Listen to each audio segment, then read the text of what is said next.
संकटा चौथ के व्रत में भूल कर भी ना करें ये गलतियाँ, नहीं तो उठाना होगा नुकसान।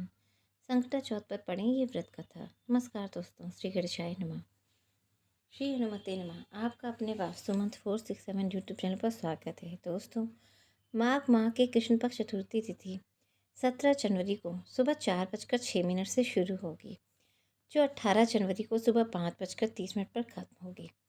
उदय तिथि के अनुसार संकटा चौथ का व्रत 17 जनवरी को रखा जाएगा। इस दिन भगवान गणेश की पूजा अर्चना की जाती है। संकटा चौथ को संकट हरने वाली चौथ कहा जाता है। कुछ लोग इसे तिल चौथ और माघी चौथ के नाम से भी जानते हैं। इस दिन व्रत रखने का खास विधान है।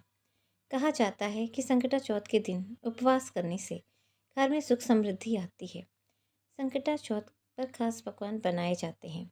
इस दिन तिल और गुड़, इन दो चीज़ों का बहुत महत्व होता है। संकटा चौथ पर घरों में तिल चटकाए जाते हैं। आइए जानते हैं संकटा चौथ पर हमें कौन से काम करने चाहिए और कौन से नहीं करने चाहिए।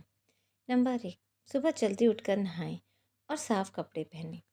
इसके बाद एक साफ आसन पर बैठकर भगवान श्री गणेश की पूजा करें। पूजा के दौरान भगवान गणेश को धूप व दीप दिखाएं। नंबर 2, गणेश जी की पूजा के समय सीधे हाथ में जल लेकर दिन भर व्रत रखने का संकल्प लें। नंबर 3, संकटा चौथ के दिन गणेश चालीसा का पाठ और आरती करनी चाहिए। ऐसा करने से भगवान गणेश प्रसन्न होते हैं और सभी मनोकामनाएं पूरी करते हैं। नंबर 4, इस दिन पर दाईं ओर सूंड वाले बप्पा की पूजा की जानी चाहिए। नंबर 5, इस दिन पूजा के समय बप्पा के आगे लाल वस्त्र में श्रीयंत्र और उसके बीच में सुपारी रखनी चाहिए। शाम के वक्त श्रीयंत्र और सुपारी को तिजोरी में रख देना चाहिए। ऐसा करने से धन बढ़ता है। नंबर 6, पूजा के समय भगवान गणेश की प्रतिमा उत्तर दिशा में स्थापित करनी चाहिए।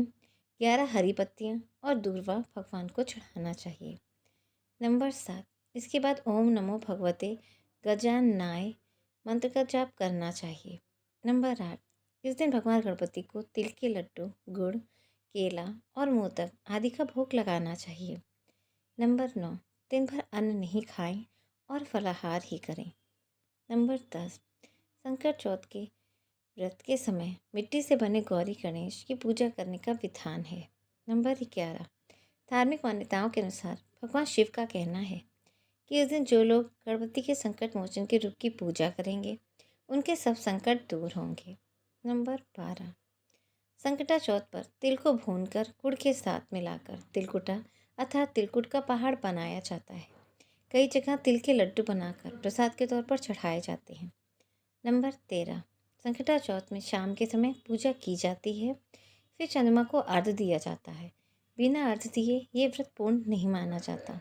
नंबर 14, संकटा चौथ के दिन गौरी गणेश चंद्रमा को तिल, ईख, शकरकंद, अमरूद, गुड़ घी से भोग लगाया जाता है। नंबर 15, संकटा चौथ के दिन घर के पूजा स्थल में तांबे का लोटा जल से भरकर रखें और उसमें एक सुपारी डाल कर रखें। ऐसा करने से आपके हर प्रकार की नकारात्मक दूर होगी। नंबर 16, नौकरी और कारोबार में शुभ लाभ प्राप्त करने के लिए संकटा चौथ के दिन सुबह सूर्योदय से पूर्व स्नान कर लें और 2 सुपारी और 2 इलायची श्री गणेश जी के सामने रखें। ऐसा करने से सफलता आपके कदम चूमेगी। संकटा चौथ पर भूल कर भी ना करें ये काम। नंबर 1, संकटा चौथ पर व्रत हैं तो तामसिक भोजन नहीं करना चाहिए।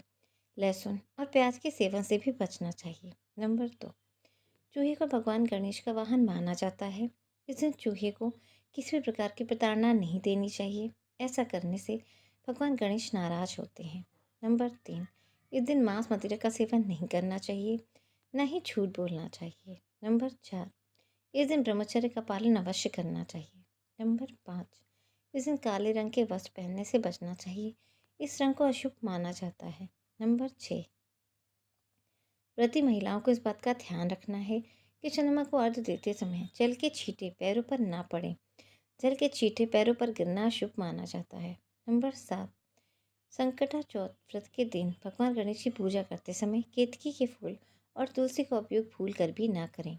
इनका उपयोग पूजन में अशुभ हो सकता है। नंबर 8, संकटा चौथ की पूजा में गणेश जी की खंडित मूर्ति भूलकर भी उपयोग ना करें, ऐसा करना शुभ नहीं माना जाता। दोस्तों, अब आइए जानते हैं संकटा चौथ व्रत की कथा।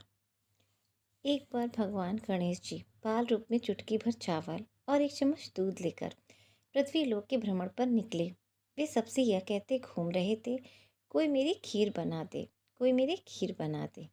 लेकिन सबने उनकी बात पर ध्यान नहीं दिया। तभी एक गरीब बुढ़िया उनकी खीर बनाने के लिए तैयार हो गई।